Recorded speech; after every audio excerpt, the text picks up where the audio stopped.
Infertility বা বন্ধ্যাত্ব, এই বন্ধ্যাত্ব বা infertility day by day increase করতেছে। আগে এতটা ছিল না, এখন আস্তে আস্তে এটা বৃদ্ধি পেয়েছে। এখন বৃদ্ধি পাওয়ার অনেকগুলো কারণ আছে। এটা যেমন ছেলেদের তেমন মেয়েদের পার্সেন্টেজে প্রায় সমান সমান। আজকে আমি আলোচনা করব মহিলাদের বন্ধ্যাত্বর কতগুলো কারণ নিয়ে আলোচনা করব, অর্থাৎ ফিমেল ইনফার্টিলিটি কেন হয়ে থাকে এ ব্যাপারে কিছু আলোচনা করব। আলোচনাটি মনোযোগ সহকারে শোনার আমন্ত্রণ রইল। আসসালামু আলাইকুম রহমতুল্লাহি ওবারাকাতুহু। আমি ডাক্তার মীর শহীদুল ইসলাম। আমার চেম্বার শুভেচ্ছা 255, ঐতিহ্যবাহী শেখঘাট, সিলেট। যে গুগলে ডাক্তার মীর শহীদুল ইসলাম কথাটি লিখে আপনি সার্চ দিলে আপনি আমার সম্পর্কে বিস্তারিত তথ্য পেয়ে যাবেন। দর্শক শ্রোতা, আলোচনা করব ফিমেল ইনফার্টিলিটি বা মহিলা বন্ধ্যাত্ব। এই আসলে বন্ধ্যাত্ব বলতে আমরা কি বুঝি? What is infertility? অর্থাৎ কোনো কাপেল যুগল, কোনো দম্পতি কোনো প্রোটেকশন ছাড়া, জন্ম নিয়ন্ত্রণ কোনো রকমের কোনো পদ্ধতি ব্যবহার না করে যদি 1 বছর টানা 1 বছর স্বামী স্ত্রী দৈহিক মিলামেশা যদি করে, এতে যদি গ্যাপ না পড়ে, এরপরেও যদি বাচ্চা না আসে, গর্ভে যদি সন্তান না আসে, তাহলেই ওই সম্পত্তি, ওই দম্পতি যুগলকে কিন্তু আমরা, ওই কাপেল যুগলকে কিন্তু আমরা ইনফার্টিলিটির আওতায় নিয়ে আসি। তখন বলি যে আপনারা ইনফার্টিলিটিতে ভুগছেন। এখন আপনার সমস্যা না আপনার স্ত্রীর সমস্যা, উভয়ের কিছু পরীক্ষা নিরীক্ষার দরকার। পরীক্ষা নিরীক্ষার বিষয়ে একাধিক ভিডিও আমি ইতিপূর্বে করেছি। পরীক্ষা নিরীক্ষা করার দরকার। পরীক্ষা নিরীক্ষা করে তারপর আসে ওই কাপেল যুগলের সমস্যা পাওয়া যায়। এটা হলো যে বন্ধ্যাত্বের একটা সংজ্ঞা। আমি আবার বলছি, এক নাগালে 1 বছর স্বামী স্ত্রী কোনো পদ্ধতি ব্যবহার না করে যদি সন্তান না পায়, গর্ভবতী না হতে পারে, তখন তারা ইনফার্টিলিটি বা বন্ধ্যাত্বের আওতায় চলে আসে। এখন মহিলারা কেন ইনফার্টিলিটির আওতায় চলে আসে? পুরুষ ভালো আছে, তার সিমেন কোয়ালিটি ভালো, সব কিছু ভালো, তার ভিতরে কোনো দোষ নাই। মহিলাদের কি দোষ?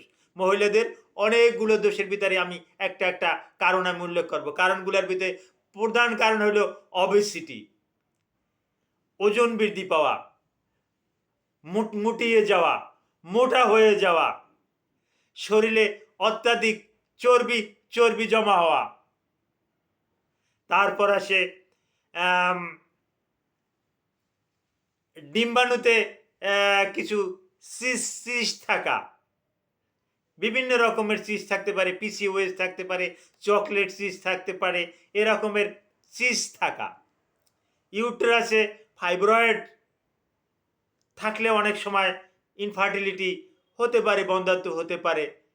নেবোথিয়ান সিস্ট, তার ভিতরে আবার আর একটা কারণ, এটা সার্ভিক্সে হয়, জরায়ুর বাহিরে হয়, এটাও কিন্তু একটা বন্ধ্যাত্বের কিন্তু একটা কারণ। হরমোন ইমব্যালেন্স, এটাও কিন্তু একটা কারণ। আমাদের কাছে রুগী আসলে কিছু হরমোন টেস্টে দিয়ে দেই, সেখানে দেখা যায় থাইরয়েড স্টিমুলেটিং হরমোন স্বাভাবিকের চাইতে অনেক অনেক নিচে আছে। হ্যাঁ, হাইপোথাইরয়েডিজম। আবার কারো অনেক বেশি আছে হাইপার থাইরয়েডিজম। এই হাইপোথাইরয়েডিজম বা হাইপার থাইরয়েডিজম থাকলেও কিন্তু মহিলারা ইনফার্টিলিটিতে ভোগে, বন্ধ্যাত্বে ভোগে, তাদের কিন্তু বাচ্চা আসে না। তারপর আসে প্রোল্যাক্টিন হরমোন। মহিলাদের অনেকেরই দেখা যাচ্ছে প্রোল্যাক্টিন হরমোন বৃদ্ধি পেয়েছে, যার পরিপ্রেক্ষিতে সেও কিন্তু বাচ্চা হতে পারতেছে না।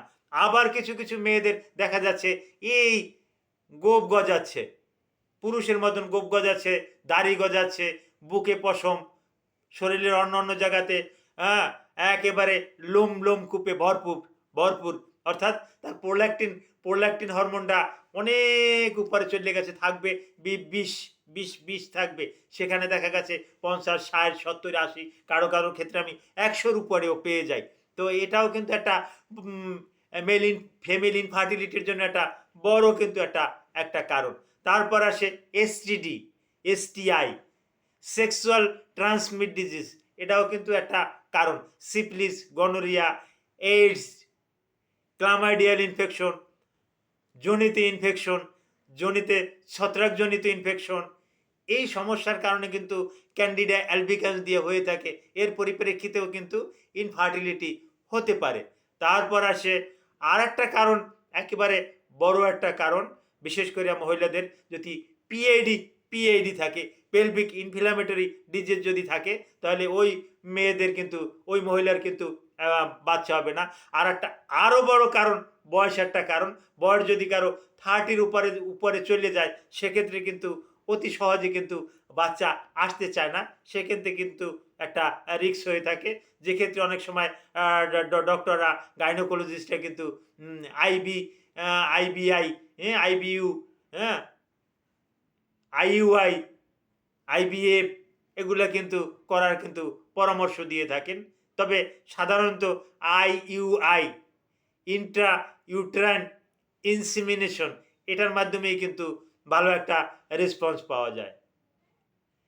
তো ইনফার্টিলিটির উপর, ফিমেল ইনফার্টিলিটির উপরে আপনাদের আরও কিছু জানার থাকলে ভিডিওর কমেন্ট বক্সে কমেন্ট করুন, আমি জানিয়ে দেব। Thank you all.